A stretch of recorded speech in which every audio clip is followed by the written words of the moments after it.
So Pivo 3 has, let's say, two main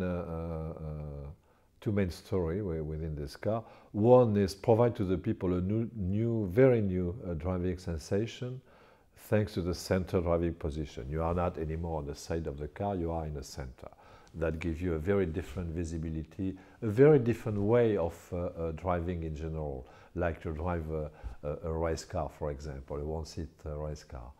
That's a big thing, because we think only EV can provide this to the vehicle, and that changed completely your relationship with the car together with your relationship with the other outside of the car.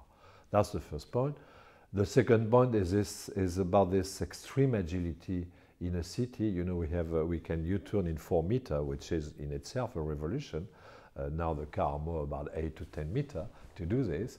So that provides you this kind of, let's say, sensation of freedom. I can do whatever I want with a car. I'm not anymore in a limitation of the technology of the car.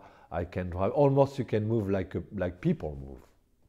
And that's they are the two main advantages of this Pivo 3.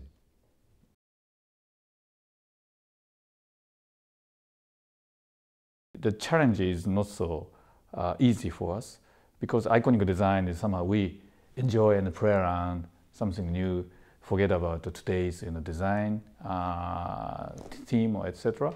But Pivo 3 is we exactly designed for our mainstream of our EV. So we have a lot of requirement, Nissan-ness, EV-ness, realistic, and then environment, the friendliness, etc. So that means we have a more mixture or requirement is coming from, and then my design teams are working hard to make sure that those requirements is coming into one design, and that design should be more a high level of design rather than Pivo 1 and 2. So we're proud of this design because it's the final execution is such a high level of design, including Nissan-ness and EV-ness, and then also real car feeling.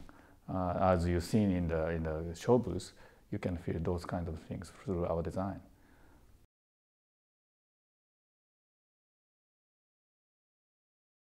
There is no decision to do this.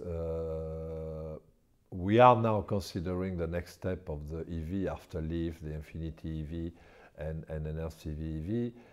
We're going to have anyway to propose to the market something radically different, which must be a kind of EV signature, if you want.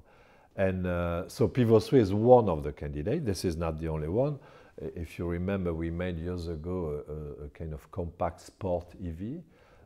We have a lot of investigation around what kind of category we should go, what kind of body type, what kind of story we're going to tell to the people with this car. So Pivo 3, I should say, at this stage is one of the candidates. If we do this, we should do this after the first wave of product, Leaf, NV200 EV, and the Infinity EV. So let's say we talk about something about 2016-17, about.